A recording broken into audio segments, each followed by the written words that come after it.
Hello students, BA second year, विषय समाजशास्त्र और इस विषय के अंतर्गत सामाजिक परिवर्तन के आर्थिक कारक ये टॉपिक चल रहा था और इसका ये सेकंड पार्ट है। इसमें चल रहा था कि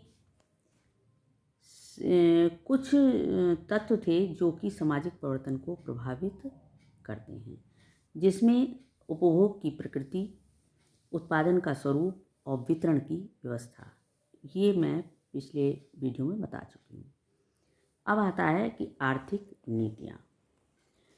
उत्पादन, उपभोग और वितरण, इन तीनों चीज़ों को व्यवस्थित रखने के लिए कुछ आर्थिक नीतियाँ बनाई जाती हैं।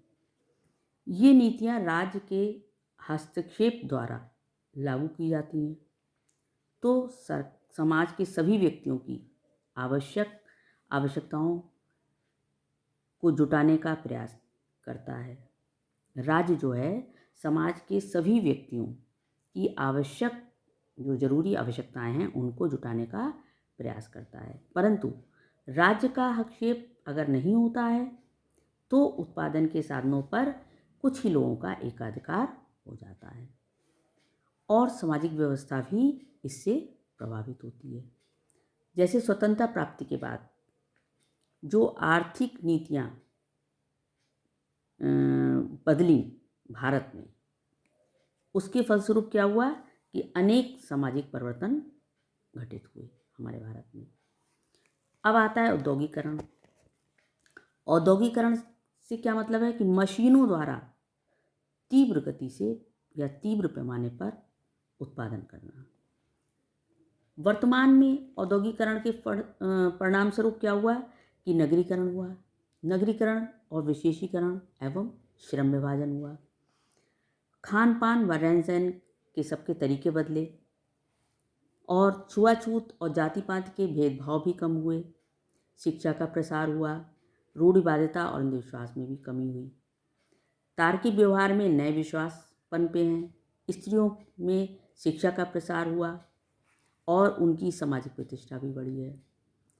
औद्योगिकरण के कारण अंतर्राष्ट्रीय संबंधों व व्यापार में वृद्धि हुई, क्योंकि जब औद्योगिकरण में बड़े पैमाने पर उत्पादन हुआ तो उसके लिए अपने देश के अतिरिक्त विदेशों में भी बाजार ढूंढा जाने लगा। इन सभी परिवर्तनों ने सामाजिक व्यवस्था को झकझोर दिया और परिणाम स्वरूप उसमें परिवर्तन की कुछ नवीन प्रवृत्तियाँ उत्पन्न हुई। अब आता है श्रम विभाजन। उत्पादन का कार्य केवल एक ही व्यक्ति द्वारा नहीं किया जा सकता। जब बड़े पैमाने पर उत्पादन होता है औद्योगिकरण में के अंतर्गत, तो उसमें श्रम का विभाजन किया जाता है कि काम को बांट करके करवाया जाता है।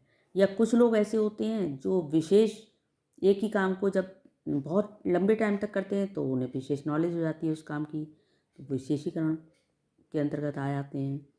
मतलब विशेष कार्य की उनमें क्षमता उत्पन्न हो जाती है करने की, उसका अनुभव ज़्यादा हो जाता है। तो इस तरीके से क्या होता है कि श्रम विभाजन करके ही कार्य किया जाता है। इसे हम श्रम विभाजन कहेंगे। ये श्रम विभाजन जो किसका परिणाम है? औद्योगिकरण का परिणाम है, जिसने विशेषीकरण को बढ़ावा दिया। और इस प्रकार आज के युग में श्रम विभाजन विशेषीकरण में पारस्परिक निर्भरता की स्थिति उत्पन्न हुई। एक कार्य अथवा एक प्रकार के उत्पादन हेतु उत्पादनकर्ता की कई लोगों पर निर्भर एक कार्य के लिए एक उत्पादनकर्ता को कई लोगों पर निर्भर रहना पड़ता है। दुर्खीम ने श्रम विभाजन के आधार पर दो प्रकार के समाजों का उल्लेख किया। एक यांत्रिक एकता पर आधारित समाज। ये समाज कैसा होता है? सरल व संगठित होता है, जिसमें प्रत्येक व्यक्ति अपनी आवश्यकताओं की पूर्ति स्वयं कर लेता है।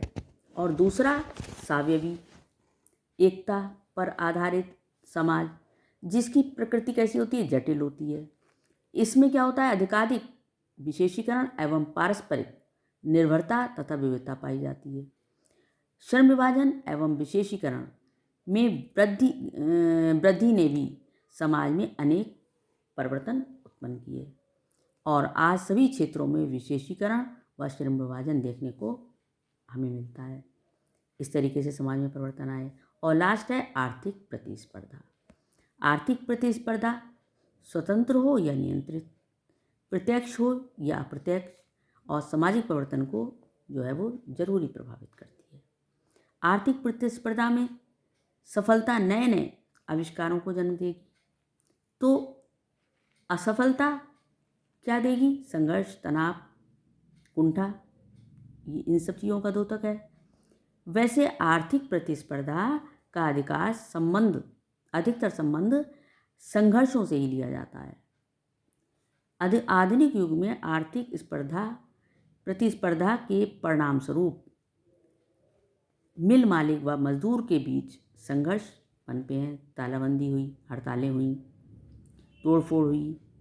मजदूरों के हितों की रक्षा के लिए नवीन कानून बने हैं एवं अनेक कल्याणकारी कार्य भी प्रारंभ हुए हैं।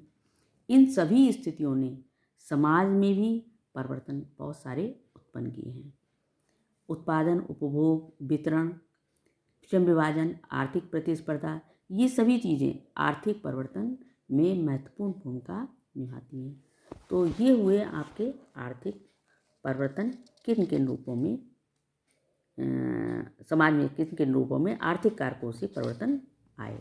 अब आएगा कि आर्थिक कारक और सामाजिक परिवर्तन, ये मैं नेक्स्ट वीडियो में दूँगी। Thank you.